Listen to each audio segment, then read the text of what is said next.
Horror Mahadev ఎంతోమంది trolling చేస్తున్నారు, ఎంతోమంది విమర్శిస్తున్నారు. వాళ్ళందరికీ ఒకటే చెప్తున్నాం, మేమైతే ఇక్కడ ఉండట్లేదు. 2 తెలుగు రాష్ట్రాలకు కూడా మేము రాము.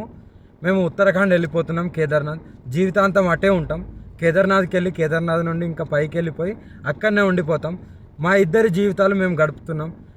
ఎందుకు మా గురించి ఇంత ట్రోలింగ్ చేస్తూ ఇంత విమర్శిస్తున్నారు? మీకేం అవసరం?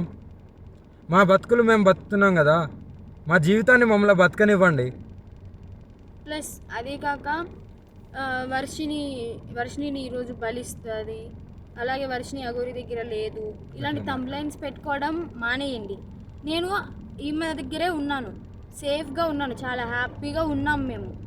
ఓకేనా, నన్ను ఎవరు బలించట్లేదు. అందుకే మేము ఇంకా ఆ 2 రాష్ట్రాల్లోకి రావాలని చెప్పి అనుకోవట్లేదు. మేము ఆ బతికేది మేము బతుకుతున్నాము. కేదార్నాథ్లో వెళ్ళిపోతున్నాం, కేదార్నాథ్లోనే ఉంటాం ఇంకా. సో ఇంకా ఎందుకు ఛానల్స్ అన్నీ, మీడియా వాళ్ళందరూ ఎందుకు మా మ్యాటర్ ఒక్కటే పట్టుకున్నారు? ఇంక దేశంలో ఏమీ లేవా? 2 తెలుగు రాష్ట్రాలలో ఏ మ్యాటర్స్ లేనట్టు మా మీదనే ట్రోలింగ్ చేస్తూ పదే మా న్యూస్నే వేస్తున్నారు. చెప్తున్నాం కదా, మా దగ్గరికి ఎవరన్నా వచ్చినా సరే, చెప్పమ్మా, మా దగ్గరికి ఎవరు వచ్చినా సరే మేము మా ప్రాణాలు వదలడానికి కూడా సిద్ధంగా ఉన్నాము. వదిలేస్తామని ఫిక్స్ కూడా అయిపోయినాం. పెట్రోల్ కూడా రెడీగా ఉంది. మా బతుకులు మమ్మల్ని బతకనివ్వండి. మేము ఆ 2 తెలుగు రాష్ట్రాలకు రాము. జీవితంలో ఇంకెప్పుడు కూడా ఆ 2 తెలుగు రాష్ట్రాలకు రాబోము కూడా. మేము ఇటే ఉత్తరాఖండ్లోనే ఉంటాం, ఉత్తరాఖండ్లోనే ఉండిపోతాం కూడా. ఒకవేళ మమ్మల్ని విడదీయాలి అని చూసే వాళ్ళకి ఒక్కటే చెప్తున్నాము, మీకు మా ప్రాణాలు పోవడమే కావాలి అంటే ప్రజలకు కానీ ఎవరికైనా కానీ, రాజకీయ వాళ్ళకి కానీ, ఇప్పుడు కేసులు పెట్టిన వాళ్ళకి కానీ మా ప్రాణాలే కావాలి అంటే చెప్పండి, మేము ఇవ్వడానికి చేసుకోవడానికి సిద్ధంగా ఉన్నాము. 100% కాళీమాత మీద ఒట్టు ప్రాణదానం చేసుకోవడానికి కూడా ఉన్నాం.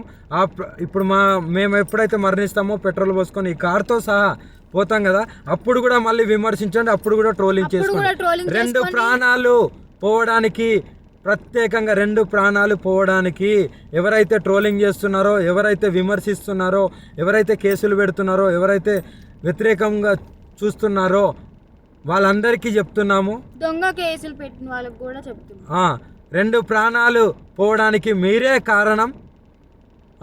మీకు మా ప్రాణాలు పోతే మీకు ఆనందం అనిపిస్తుంది అంటే దానికి కూడా మేము సిద్ధంగా ఉన్నాము. త్వరలోనే ప్రాణాలు కూడా వదిలిపోతాం.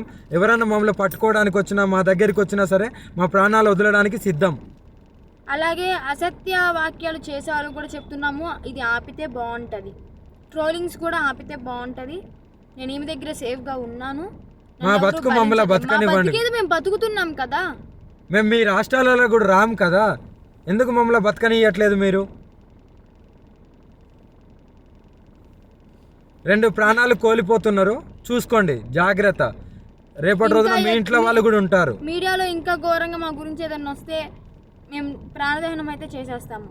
మేము కూడా ఓపిక ఎంతవరకు ఉండాలో అంతవరకు ఉంటుంది. మేము కూడా సహించలేకపోతున్నాము. ఏంటి అసలు ఆ మాటలు ఏంటి, ఆ కంప్లైంట్స్ ఏంటి, వాళ్ళు మీడియా ముందుకు వచ్చి ప్రెస్ మీటింగ్లు పెట్టి వాళ్ళు మాట్లాడే మాటలు చాలా అంటే చాలా ఘోరంగా ఉన్నాయి. మీరు అనుకుంటున్నారేమో కానీ వాళ్ళు అలాగే అంటారు, చనిపోరని. 100% ఆ వీడియో కూడా మీకు పంపిస్తాను, ఎలా మరణిస్తున్నాం అనేది. ఎవరైనా సరే మమ్మల్ని ఇప్పటికి కూడా మా న్యూస్ ఆపకపోతే మా బతికేది మేము బతుకుతుంటాం కదా. అక్కడైతే లేం కదా 2 రాష్ట్రాల్లో, మీకు మా వల్లే ఇబ్బంది కదా. మేము అక్కడ లేం కదా మీ కళ్ళ ముందు, కానీ మేము రాము కదా, మీకు అదే కావాలి కదా. మేము రాము 2 రాష్ట్రాలల్లో, మేమేదో ఉత్తరాఖండ్కి వెళ్ళి బతుకుతాము. ఇప్పటికైనా ఆ యూట్యూబ్ వాళ్ళకి కానీ ఎవరికైనా కానీ చెప్పేది ఒకటే, మా న్యూస్లు ఆపేస్తే బాగుంటుంది. ఇంకా దేశంలో చాలా ఉపయోగపడే న్యూస్లు ఉన్నాయి, అవి చూపించండి. మాది ఒక్కటే కాదు కదా, ఇప్పటికైనా ఆపుతారని చెప్పి. 2 ప్రాణాలని తీసుకోవాలనుకుంటే ఇంకా చేసుకోండి. ఇంకా చూసి ఈ వారం రోజులలోనో ఇంకా ఈ 2-3 రోజులలోనో చూస్తాము, లేకుంటే డైరెక్ట్ దహనం అయిపోతాము.